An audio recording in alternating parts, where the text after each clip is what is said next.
Hey, what's going on, guys? DJ Has here, CollectiveKicks.com. Wanted to bring you guys this week's Top 5 Tuesday video. And in this video, I wanted to tell you guys my top 5 pairs of sneakers that I regret passing on. I'm sure you guys have some pairs of sneakers out there that you passed on as well. Leave a comment in the comment section. Let me know which ones you guys passed on and regret later. Also, shout out to you guys leaving comments in the comment section below. And let me know what top 5 Tuesday videos you guys would like to see. Keep leaving those comments. I appreciate you guys' feedback. And I'm going to keep this series rolling for you guys. Also, if you guys missed previous Top 5 Tuesdays, check the playlist in the description, and you can catch up on some of those videos that you might have missed. But this one is my top 5 pairs of sneakers that I regret passing on. There's quite a few of them that I have passed on here and there, believe it or not, considering how many I actually pick up. But these are the top 5 that I remember very vividly, so hopefully you guys appreciate this video. And here we go. So number 5 is a pair of sneakers that most people don't like, and it's not this colorway.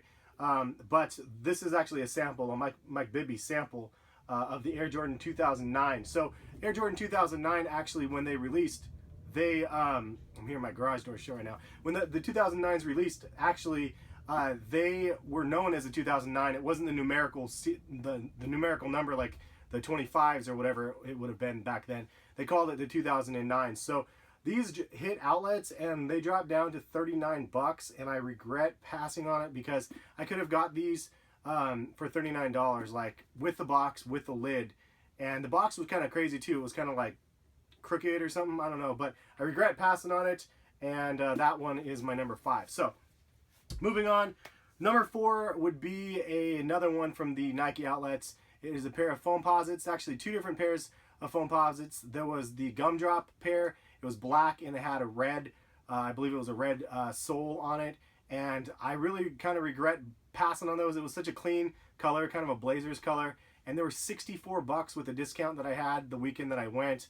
I ended up copying the copper Foamposites, but I could have got the Gumdrop Foamposites, full size run of those, and as well as the pearl like Foamposites, like one of the original colorways or whatever. But I did not get those ones because they didn't have my size. So, but they did have sizes there, and they were the same price at like 64 bucks, which is a crazy price for those back in the day. So that was the number 4 spot for the top 5 that I missed. And then moving on, number 3 is the South Beach 8s. I talked about this in my top 5 LeBron video. The South Beach 8s was a pair of LeBrons that actually they had at the Nike employee store the week I actually went, or maybe it was the week after even, I don't know. They were in stock though, and I passed on them. I did not end up buying them, and of course I regret not buying those.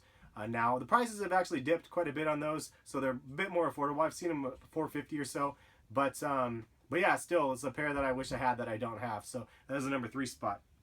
Moving on, number 2 spot is a pair that I passed on. It was a pack, the DMP Jordan 6 and 11 pack, Defining Moments, and it was for about $500 or so.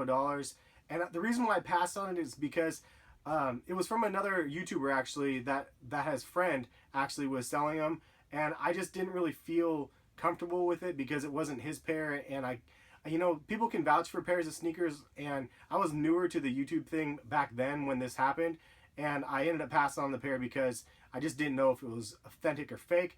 And I definitely don't dabble in the black market too much. I usually buy retail only, and then unless I buy another pair that is from a trusted person, because I've been burned a couple times, and you know, I just have trust issues with that stuff. So I passed, but $500 was the price point. Actually, recently there was another guy that was selling a pack for $650, and it was a used pack, and I almost pulled the trigger, but I couldn't do it again because of the idea that I could potentially be getting a replica pair, and the price point was so under market. Like, I mean, they're going over like $1,000, I think even $1,500 at Flight Club, brand new. So that's a set though that I really wanted and I missed. So that is the number 2 spot, and the number 1 should be no surprise to you guys that are fans of the channel, and that is the Doernbecher 6. This shoe sat in the Nike employee store. I got passes back in the day when these dropped. I still get passes here and there, but I would get passes back then every now and then as well. And this is a pair right here that they had it in the Nike employee store for quite a while. I want to say months.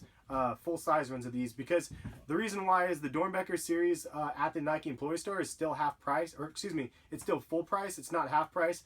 Everything else is pretty much half price though, except for the Doernbecher line. So usually the employees don't really, some of them don't really know the Doernbecher stuff and don't understand that aspect of it. And when people come there to shop, they usually want to try to get that discount. So full price on these. That's part of the reason why I didn't pick these up back in the day, because these things were full price, and I was like, I back then I could have got so many other things, so the money went a lot further, and I didn't have as much back then regardless. But this was one that, it's not my favorite Doernbecher. It's one that's more hyped up now, and when they released, I just wasn't feeling the Braves theme, because Braves isn't my team or whatever, but I get it now.